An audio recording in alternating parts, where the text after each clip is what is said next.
What's up YouTube, it's your boy JP's on the keys, and it's too easy about this video today. I figured I'd do something different. Since y'all like more of the history, science-based videos, I figured I'd start doing some reactions to like theories and like stuff that's always been a big deal in the science and the scientific community, you know what I'm saying? This one is the Big Bang Theory. So before we even get to it, my synopsis of the Big Bang Theory is the space was just empty, right? And there was this big star. And then the star turned into a supernova and it exploded.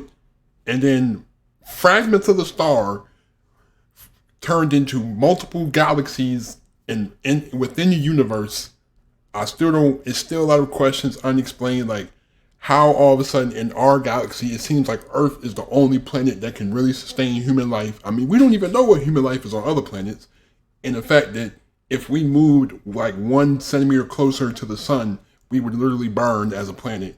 And the fact that it doesn't get closer is crazy. And like, how did the supernova explode to make the sun, which is just one giant burning star that supplies life for everybody? Like, it's a whole lot of weird questions that I've always wanted to answer. So you know what I'm saying? We're gonna go in this. We're gonna look at the Big Bang Theory. We're gonna like see how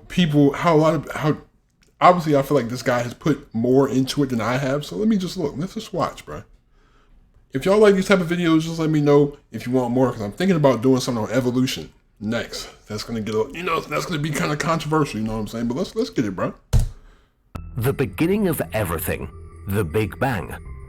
The idea that the universe was suddenly born and is not infinite. Up to the middle of the 20th century, most scientists thought of the universe as infinite and ageless. Until Einstein's theory of relativity gave us a better understanding of gravity, and Edwin Hubble discovered that galaxies are moving apart from one another in a way that fits previous predictions. In 1964, by accident, cosmic background radiation was discovered, a relic of the early universe, which together with other observational evidence made the Big Bang the accepted theory in science. Since then, improved technology like the Hubble telescope has given us a pretty good picture of the Big Bang and the structure of the cosmos. Bro, my thing is like, if there's that's crazy how there's like space is just like this. What is space? Like, it's like this huge, this vacuum of empty air that you would literally die if you were not covered, if you were not protected. Like, it's a big realm. We find out that there's multiple planets in our specific galaxy. We know the chemical makeup of these planets. We know the distance of these planets from us and from the sun. And we know the distance of all the moons. Bro, just think of all of that. And to think that there's multiple other galaxies out there that we haven't even discovered. And the fact that they say that space is ageless and timeless. There has to be a limit to something. There has to be a limit, you know what I'm saying? I'm always thinking that there's a limit to space. Like, there has to be a barrier somewhere, but like, what's outside that barrier? You know what I'm saying? These are the questions that I'll be asking all the time. You know what I'm saying? I always want to know more about stuff, you know? Recent observations even seem to suggest that the expansion of the universe is accelerating. But how did this Big Bang work? How can something come from nothing? Let's explore what we know. That's what I'm saying.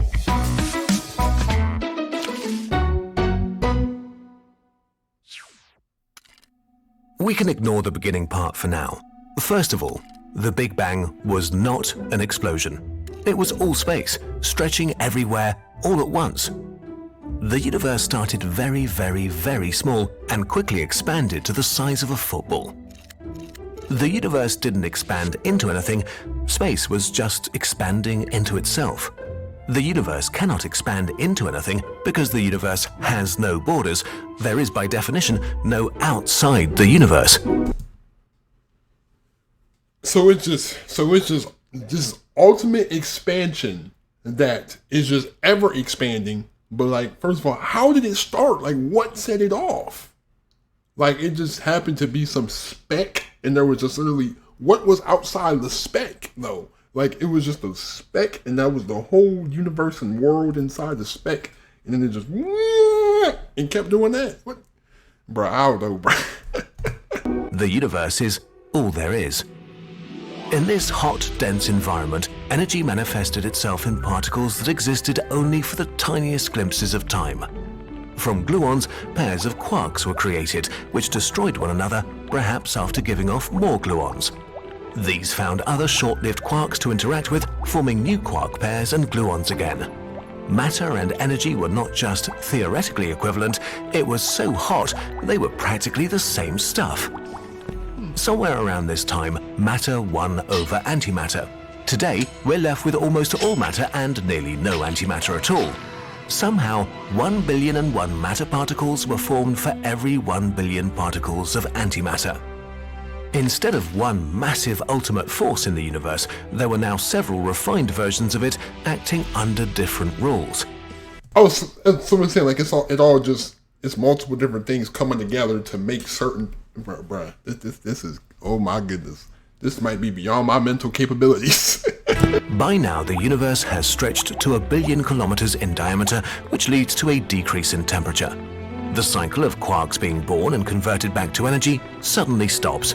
From now on, we work with what we have. Quarks begin forming new particles, hadrons, like protons and neutrons.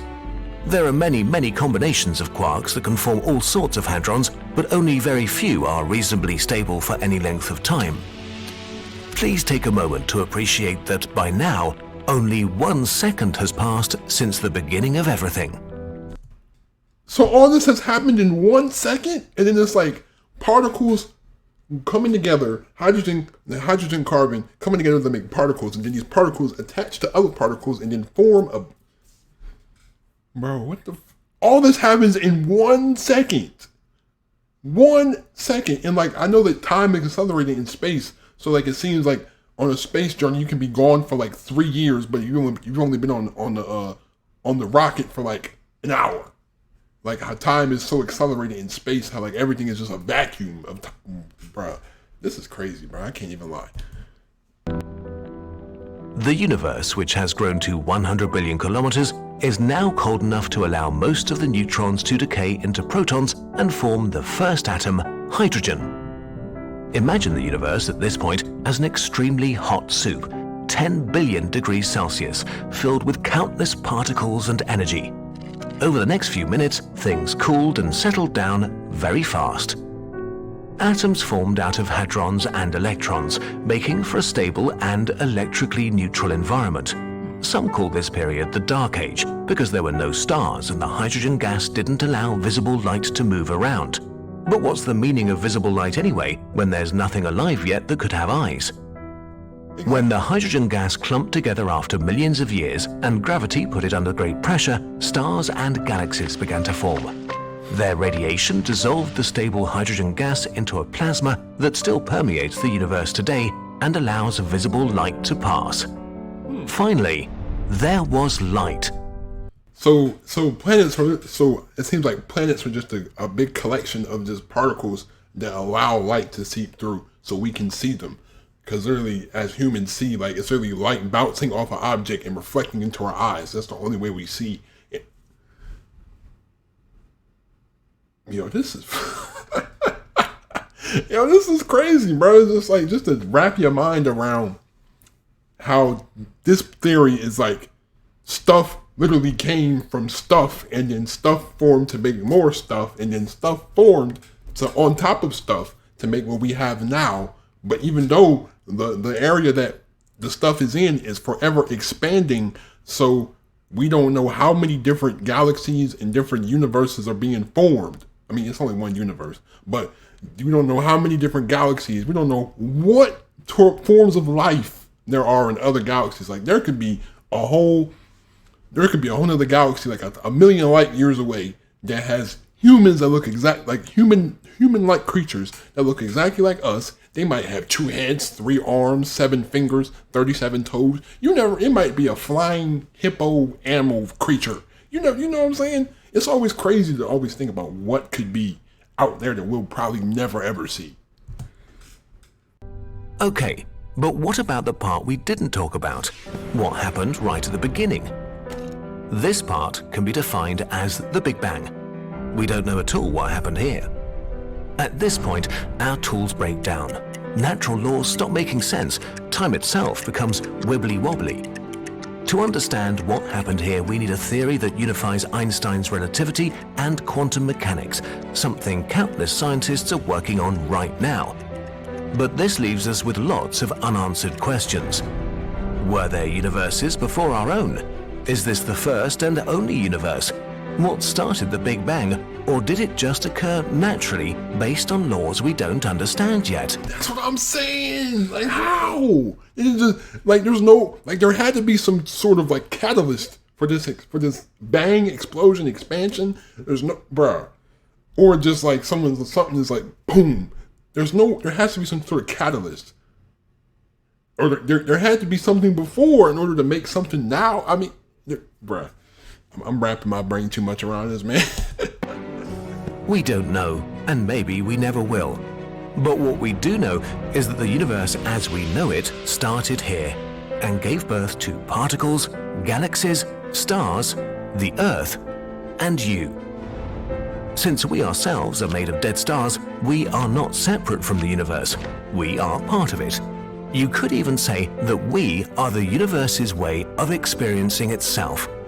So let's keep on experiencing. We are the universe's way of experiencing itself. Wow, so that makes sense though. It's like a point of view that we are because we are part of the universe, and then we experience what we are a part of. Yeah, that's a bar. Oh my God, wrap your mind around that's a bar. It until there are no more questions to ask.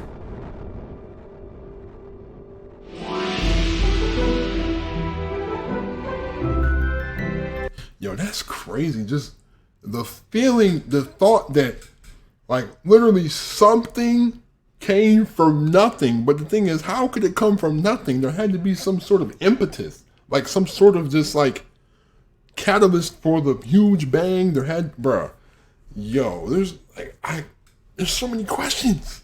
Like, for those of you who are more educated than me in this matter, can y'all please drop some comments? Because I'm going to read y'all comments. Like, this is just mind-blowing. I ain't going to lie. Like, just to think about what came from, how did all this, like bro, we're literally on a floating rock in the middle of space that somehow gravity is holding the water on the rock. There's a layer around us that has breathable oxygen. Like, gravity holds something. There's a random invisible force of gravity that just holds stuff down. Like, if I throw this coin up in the air, it's going to come down because of a mysterious force that just pushes everything down. Like, just the complexity of this stuff, bro. But I hope you enjoyed me getting relatively amazed by this. Definitely let me know if you want more videos like this, because I will be glad to go through these theories and this science and just try to understand life and history and all this stuff. Let me know if you want more of these videos. Drop a like if you enjoy. Hit that subscribe button if you're new to the channel. Also, don't forget to turn on my post notifications. Share the videos wherever you share videos at. Thank you for your support. I appreciate everybody. Please be safe. Have a great day. Stay on the grind. I'm out. Peace.